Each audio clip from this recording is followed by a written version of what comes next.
Let's bring the inside to the outside. I'm going to show you how to use a large die to create a unique shaped card front. One of the best ways to do this is to use a partial die cutting technique, but there are other ways to do this as well. Now, I would recommend starting with a heavyweight cardstock, and I'm using the Neenah 110 pound. If you're going to be working directly on a card base, because you want this to be able to stand up once you've done the die cutting. Now, I've got the Stamp Wheel 2.0 here, which has a bigger card base, so you can actually fit a whole A2 opened card on it. And I'm just working out here exactly where I'm going to be putting my image. Now, you can use whatever images you like. I'm using a bouquet of flowers. I would suggest using a larger image. And if you've got one that has a coordinating die, that's going to give you more options. So what I'm doing here is working out where I want my image to sit on the card front, and I'm just making sure that it's going to fit through my big shot, because it's a 6-inch wide plate, because I'm using such a large image and die. You really do need to pre-measure just to make sure that the die is going to fit through your machine, because you don't want to damage your machine. Another thing to note is if you do not want to stamp the image over the score line, you can also score your card after you've done the stamping. And if you don't want any of the image on the reverse of the card, like the back side of the card, then you can actually mask that section off. So this new stamp wheel that's going to be available real soon has a side panel that's removable. So it's going to be great if you're doing larger image stamping, or if you're someone that does scrapbooking or anything that takes up a bigger surface. And the stamping base, it's 9 inches squared, so it's quite big. Now you can stamp and color the image however you want. This particular set does have coordinating stencils, but today I thought I'd use this image as line art because I really like the look of line art, and I want to decorate the inside of my card with some design paper instead. And like I was saying, if you don't have a coordinating die, you can still do this technique because you can do the fussy cutting around the right-hand side portion of your image. And it's going to give you a very similar look.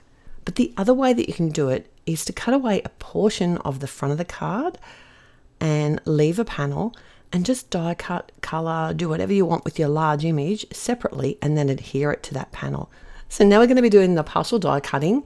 And I'm just lining up my coordinating die, and where I stick my adhesive down, like I'm using a low tack adhesive, but I'm actually going to stick it on the pieces of cardstock that are going to be thrown away. But because I'm using such a large die here, I don't have the option of cutting it on an angle because it just won't fit through my machine.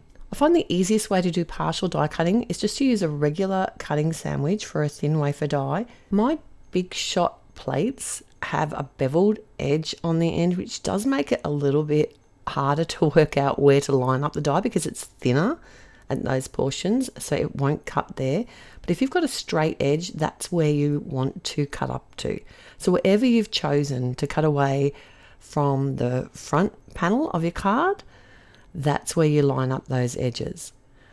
What I decided to do today was actually cut the whole front panel away, but leave it attached just at the spine of the card. So I'm lining up that beveled edge, which is only going to cut to there, with the score line on the front of my card.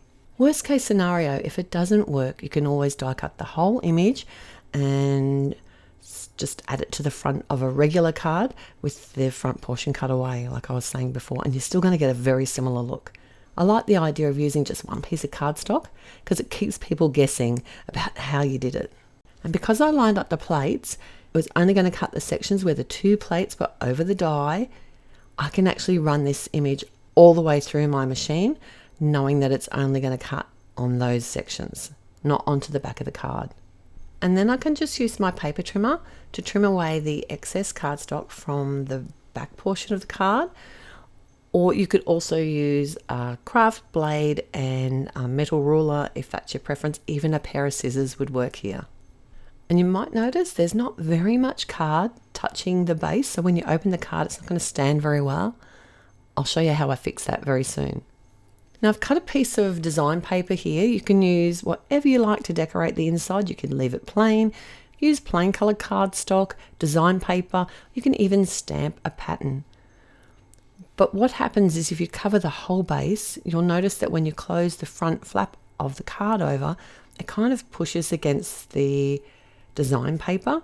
So I just made a couple of tick marks on the paper itself and removed just a really thin slither of cardstock or design paper, away from there, before I adhered it to the inside of the back of the card. And I did just have to come in and remove a small slither of cardstock because I'd misjudged my calculations, but that's okay. It was on the edge of the card, so it doesn't matter. Right, so I've been doing some colouring while I was away camping, just playing with the Ohuhu markers and just getting used to the colours. And I thought this bird image would look beautiful on these line art flowers. I've done it once before and I really love that look. And I look like I've been really clever here, but this is actually one stamp and one die. It's all joined.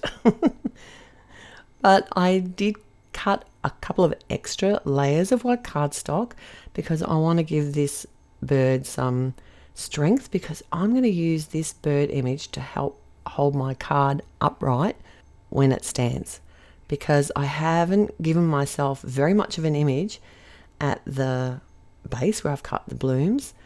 Other ways that you could help yourself here would be to add another flower down near the base of the card and then just cut away any excess. You could also use the bottom of like a large sentiment or something to help keep your card sitting upright. Otherwise, just choose an image that's going to fit more across the base of the card so that it stands a bit easier. I like the look of just having that bird's tail help hold up the image. You can decorate these however you like. One thing to be aware of is that when you want to add your sentiment on the inside, you can either write behind the shaped panel at the front of the card. The other option is to actually add a second, like a flap or a false back on the card, or even write the message on the very back of the card. And because I added those couple of extra layers to the bird, it just really gives it that extra stability to help the card stand upright. I've also got another video where I've shared a couple of ideas to bring the inside of the card to the outside, so I'll make sure to link that one at the end. And let me know if you've enjoyed today's technique and this card in the comments below. If you liked today's video, please click on the thumbs up button. If you haven't subscribed, what are you waiting for? It's totally free. I look forward to seeing you at the next videos right here. Until next time, happy paper crafting. Bye.